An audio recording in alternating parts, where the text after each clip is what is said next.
एक बड़ी अपडेट आपको और दे दें और ये पॉलिटिकल अपडेट है। निकाय चुनाव को लेकर अखिलेश यादव का मंथन चल रहा है। समाजवादी पार्टी के दफ्तर में अखिलेश यादव का ये मंथन चल रहा है। निकाय चुनाव के दावेदारों से वो मुलाकात कर रहे हैं और प्रदेश के अलग अलग हिस्सों से आए दावेदारों का वहां पर मजमा लगा हुआ है।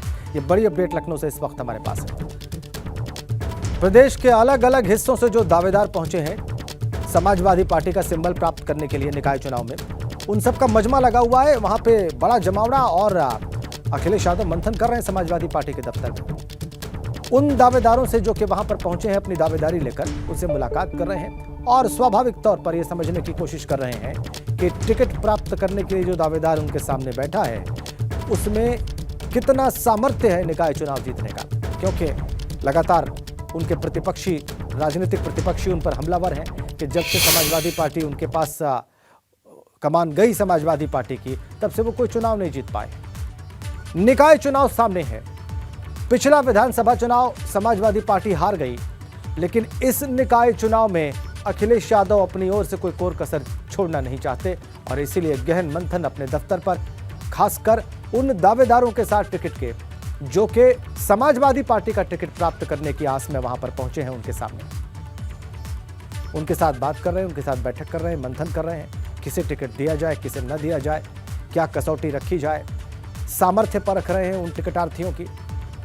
इन निकाय चुनाव में समाजवादी पार्टी के पास अवसर है कि जो पिछला गया विधानसभा चुनाव है, जो हारा विधानसभा चुनाव है, उसकी क्षतिपूर्ति की जाए और अच्छा प्रदर्शन किया जाए और संदेश दिया जाए कार्यकर्ताओं में, नेताओं में और प्रतिपक्षियों में भी कि वो चुनाव जीत सकते हैं।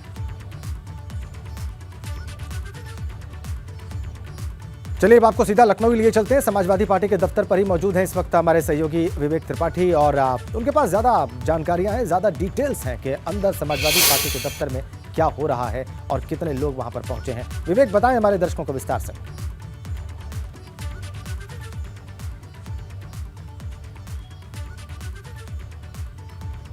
राजेंद्र, समाजवादी पार्टी का मुख्यालय है और यहाँ पर सुबह से हलचल थी। जब अखिलेश यादव नहीं आए थे उसके पहले से, यानी 6 बजे के आसपास लोग आना शुरू हो गए थे, क्योंकि दूर दराज से आना होता है। और सबसे ज़्यादा जो मैं देख रहा हूँ, आपको नज़ारा दिखा देता हूँ, चारों तरफ का पार्टी का गेट है ये, और उसके अलावा चारों तरफ गाड़ियाँ खड़ी। और सबसे ज़्यादा जो भीड़ है वो पश्चिमी उत्तर प्रदेश की मैं देख रहा हूँ। कल भी यहाँ पश्चिमी उत्तर प्रदेश के लोग यहाँ पर आए थे और जो दावेदारी हैं निकाय चुनाव के लिए, उसमें चेयरमैनी की दावेदारी सबसे ज़्यादा है, यानी चेयरमैन बनना लोग ज़्यादा चाहते हैं। पश्चिमी उत्तर प्रदेश के जो निकाय हैं वहाँ के लिए लोग आने का सिलसिला जारी है और अखिलेश यादव अंदर हैं, उनके जो कोर टीम है वो अंदर है, मीटिंग कर रही हैं, लोगों से लगातार मुलाकात कर रही। कल से ये सिलसिला शुरू हुआ, यानी सैफई से लौटने के बाद जब पहली बार यहाँ पर निकाय चुनाव को लेकर दम दिखा है और पूरा माहौल बना है, तब अखिलेश यादव ने बैठक की है। जो कोर टीम है उनके साथ बैठक की है और बहुत सारे लोग हैं, कुछ लोग खड़े भी हैं। आप लोग निकाय चुनाव के लिए आए हैं यहाँ पर? नहीं, स्पेशली हम लोग अम्बेडकर नगर कटेहरी विधानसभा से आए हैं और अभी माननीय जी के आशीर्वाद से हम लोगों ने एक हॉस्पिटल बनाया, गौरव हॉस्पिटल नाम से। उस निकाय चुनाव से संबंधित है आपका मुलाकात या मतलब टिकट के लिए आए? नहीं, हम लोग जो है उसी हॉस्पिटल से ऐसे ही मिलने आए हैं। बहुत सारे लोग हैं ऐसे भी मिलने वाले हैं और तमाम ऐसे लोग हैं जो अंदर बैठक कर रहे हैं, मुलाकात कर रहे हैं अखिलेश यादव से। कल मीटिंग हुई थी और कल चूंकि भीड़ ज़्यादा थी तो 5-5 लोगों का एक ग्रुप बनाकर अखिलेश यादव ने सबसे मुलाकात की थी।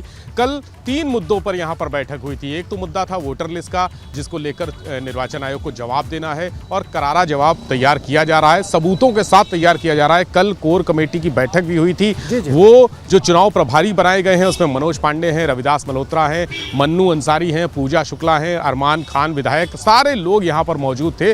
प्रदेश अध्यक्ष भी थे। उन लोगों ने बैठकर रणनीति तय की है कि किस तरह से वो फॉर्म 2 पन्ने का जो जारी किया गया है वो भरवा कर 3 तारीख तक, यानी अगले आने वाले कल तक यहाँ पर सारे फॉर्म जमा करने हैं, सबूतों के साथ, शपथ पत्र के साथ, हलफनामा के साथ जमा करने हैं कि उनका नाम 2021 जनवरी की वोटर लिस्ट में था, लेकिन 2022 जनवरी की वोटर लिस्ट से उनका नाम गायब है। ऐसा किन परिस्थितियों में हुआ? एक ही साल में ऐसा कैसे हो गया, ये सबूत के साथ वो सारे फॉर्म भर के 10 नवंबर को दिल्ली जाएगा एक प्रतिनिधिमंडल, उसकी तैयारियां हुई थी। साथ ही साथ जो जिलाध्यक्ष हैं, महानगर अध्यक्ष हैं, जो कमेटियां भंग कर दी गई थी विधानसभा चुनाव के बाद, उनका भी चयन होना है पूरे सभी जनपदों में। देखिए, सिर्फ 2 पद बाकी थे, राष्ट्रीय अध्यक्ष का पद बाकी था और प्रदेश अध्यक्ष का पद बाकी रह गया था। बाकी सारी कमेटियां चुनाव हारने के बाद अखिलेश यादव ने भंग कर दी थी। वो कमेटियां भी बननी है। सबसे पहले जिला अध्यक्ष का चुनाव होना है, महानगर अध्यक्षों का चुनाव हो रहा है और ये सबसे जरूरी भी है क्योंकि निकाय चुनाव के लिए यही पद सबसे महत्वपूर्ण होते हैं, कमेटियां सबसे महत्वपूर्ण होती है, वही ग्राउंड लेवल पर काम करती हैं, बूथ स्तर पर वही मजबूती देती हैं।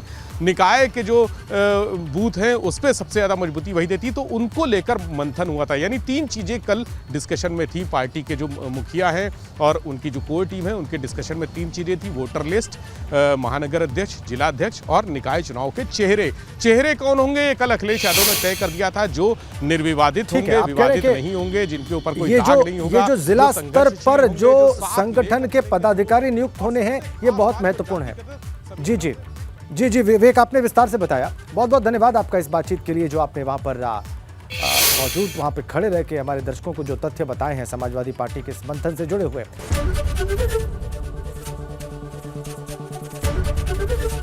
एबीपी गंगा, खबर आपकी, जुबान आपकी।